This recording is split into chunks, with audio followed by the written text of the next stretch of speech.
मित्रों, दर्शकों तथा 4 वर्षीय स्नातक पाठ्यक्रम के विद्यार्थियों, मैं अंडरस्टैंडिंग पॉलिटिकल थियरी में स्कूल ऑफ पॉलिटिकल थियरी जो सेकेंड यूनिट है के अंतर्गत समाजवाद के बारे में आपको जानकारी देने जा रहा हूँ।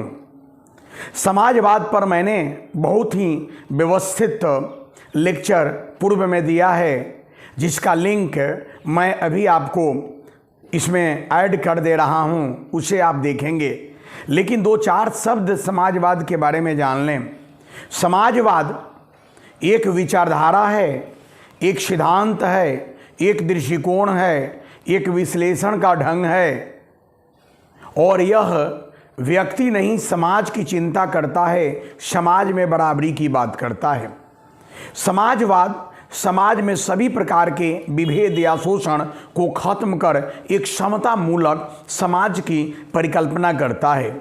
इस समाजवाद के कई रूप हैं। शुरुआती दिनों में समाजवाद बराबरी की बात करता था, लेकिन बराबरी कैसे आए और गैर बराबरी कैसे हुई है, इसके संबंध में कोई तथागत वैज्ञानिक स्पष्टीकरण या विश्लेषण नहीं करता था। इसलिए शुरुआती दिनों के समाजवाद को आदर्शवादी समाजवाद कहा गया, और आदर्शवादी समाजवाद के अंतर्गत Henri de Rouvroy, Saint Simon, Robert Owen और टॉमस मोर का नाम लिया जा सकता है। फिर उस समाजवाद से अलग होकर एक सुधार के रूप में और पूंजीवादी, व्यक्तिवादी, उदारवादी विचारधारा के विरोध में कार्ल मार्क्स और एंजल्स के नेतृत्व में एक समाजवाद आया, जिसे वैज्ञानिक समाजवाद कहते हैं। और वैज्ञानिक समाजवाद आप देखिएगा, उसी को हम लोग मार्क्सवाद कह देते हैं, लेकिन वैज्ञानिक समाजवाद ही मार्क्सवाद नहीं है। उसके अतिरिक्त Lenin, Stalin, Mao, Khrushchev, Althusser, Habermas, Erich Fromm, Antonio Gramsci जैसे विचारकों ने जो विचार दिया है, जो कार्ल मार्क्स के वर्ग संघर्ष और द्वंद्वात्मक भौतिकवाद के आधार पर विचार हैं, उनको समन्वित रूप को मार्क्सवाद कहते हैं। मार्क्सवाद का अध्ययन हम लोग अलग करेंगे इसी स्कूल ऑफ पॉलिटिकल थियरी के अंतर्गत। नेक्स्ट जो लेक्चर होगा मेरा, वह मार्क्सवाद पर होगा। उस पर भी मैंने पूर्व में लेक्चर दिया है, आप देखेंगे उसको। मार्क्सवाद यानी वैज्ञानिक समाजवाद कार्ल मार्क्स के नेतृत्व में राज्य की समाप्ति और वर्ग संघर्ष के आधार पर समाज में परिवर्तन की बात करता है। जबकि बाद के कालखंडों में राज्य समाप्त नहीं हुआ है और वर्ग समन्वय के आधार पर अगर परिवर्तन हो तो इसमें कोई दिक्कत नहीं।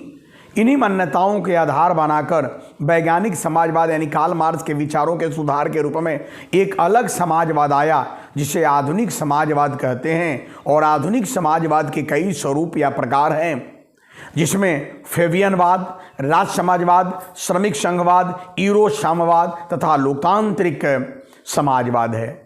मित्रों, स्पष्ट है कि समाजवाद बहुरंगी है और समाजवाद का स्वरूप अलग अलग है। आपको याद होगा, मैं आगे लेक्चर में भी मैंने बहुत व्यवस्थित रूप में कहा है। सीएम जोड कहता है कि समाजवाद एक ऐसी टोपी है जो धारण करता है उसी के शक्ल या उसी के सिर जैसा स्वरूप को वह प्राप्त कर लेता है। इस बहुरंगी विचारधारा, सिद्धांत, व्यवस्था, सोच, संस्कृति, जीवन पद्धति या विश्लेषण के ढंग को आपको पढ़ना है। मैंने क्लास में बहुत व्यापक लेक्चर दिया है और फिर आप लोगों के बीच में इस पर व्यवस्थित जानकारी दे रहा हूं। फिर अलग अलग हम लोग काम करेंगे। चलिए, आप जो मैं इस लेक्चर के साथ जो लिंक दे रहा हूं उसको आप लोग देखें, फिर आपकी प्रतिक्रिया अपेक्षित है। और मैं तो पूरे बिहार में 4 वर्षीय स्नातक पाठ्यक्रम के विद्यार्थियों के लिए काम कर रहा हूं, और इस पर बहुत जल्दी मेरी पुस्तक भी आने वाली है। थोड़ी सी विलंब हो गई है, लेकिन अन्य सेमेस्टर पर नियमित आएंगी ईश्वर की इच्छा और कृपा से। लेकिन अभी मैं लेक्चर पूरे बिहार में के विद्यार्थी जो 4 वर्षीय स्नातक कर रहे हैं उनके लिए मैं दे रहा हूं। आप लोग इससे लाभान्वित हों। ऐसा नहीं कि मेरे लेक्चर से ही आपको विषय वस्तु की संपूर्ण जानकारी प्राप्त हो जाएंगी, लेकिन निश्चित रूप में आपको अंडरस्टैंडिंग पॉलिटिकल थियरी के अंतर्गत यह सहायक होंगी। Okay, thank you. God bless you.